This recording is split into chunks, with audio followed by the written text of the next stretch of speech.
పశ్చిమ గోదావరి జిల్లా వ్యాప్తంగా కూడా ఉదయం 7 గంటల నుంచి పోలింగ్ ప్రారంభమైంది. దాదాపుగా కూడా పోలింగ్ ఏజెంట్ల సమక్షంలో ఉదయం 6 గంటల నుంచి మాక్ పోలింగ్ కూడా నిర్వహించారు. అనంతరం 7 గంటల నుంచి కూడా పోలింగ్ అనేది ప్రారంభమైంది. ప్రశాంతంగా పోలింగ్ ప్రారంభమైంది. దాదాపు జిల్లా వ్యాప్తంగా కూడా 7 నియోజకవర్గాల్లోని అన్ని గ్రామాల్లోనూ సైతం పోలింగ్ ప్రారంభమైంది. ఇప్పటికే దాదాపుగా కూడా అన్ని ఏర్పాట్లను అధికారులు చేశారు. జిల్లా వ్యాప్తంగా కూడా ముఖ్యంగా చూసుకుంటే దాదాపు గత రాత్రి నుంచి కూడా ఎన్నికల సిబ్బంది ఈ పోలింగ్కి సంబంధించి ఉదయం నుంచి ఏం చేయాలనే దానిపై విస్తృతంగా కూడా పలు సమావేశాలు కూడా నిర్వహించారు. దాదాపుగా కూడా జిల్లా వ్యాప్తంగా 1463 పోలింగ్ కేంద్రాలు ఉన్నాయి. అంతేకాకుండా జిల్లాలో 7 నియోజకవర్గాలు కాబట్టి 7 రిటర్నింగ్ అధికారులను మరియు 44 సహాయ అధికారులను కూడా నియమించారు.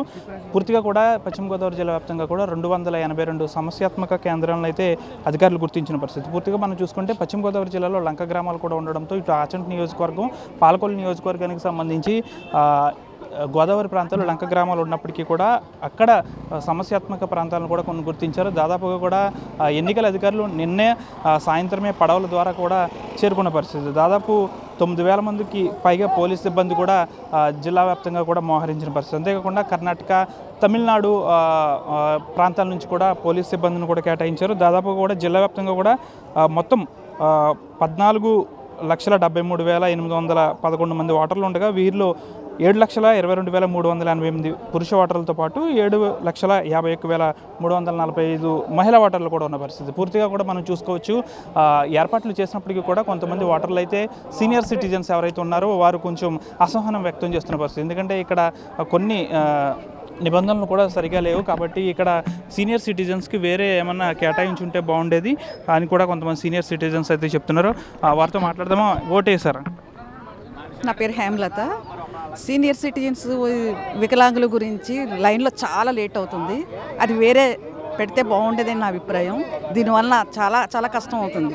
సీనియర్ సిటిజన్స్కి వికలాంగులకి వేరే బూత్ అరేంజ్ చేయాలి. నెక్స్ట్ టైం అయినా అరేంజ్ చేయండి దయచేసి. అంటే ఎప్పుడు కూడా ఏ ఎన్నికకి కూడా ఇంతలా ఉదయమే ఓటర్లు బారులు తీరలేదు. ఈ ఎన్నికలకు చాలా 8 కాకముందే ఇంతమంది ఓటర్లు రావడం వెనక ఏమనుకోవచ్చు అండి? అది అంటే మనం ఓటేయాలని వాడు హక్కు కదా, వేస్తున్నారు చక్కగా. కానీ ఇది నైట్ వరకు వెళ్ళేలా ఉంది. ఇది అంతా కూడా గతంలో కూడా అదే జరిగింది. సో నాకు అనిపించే అభిప్రాయం అయితే సీనియర్ సిటిజన్స్, వికలాంగులు వీళ్ళ వల్ల మరింత లేట్ అవుతుంది అని అనుకుంటున్నాను నేను.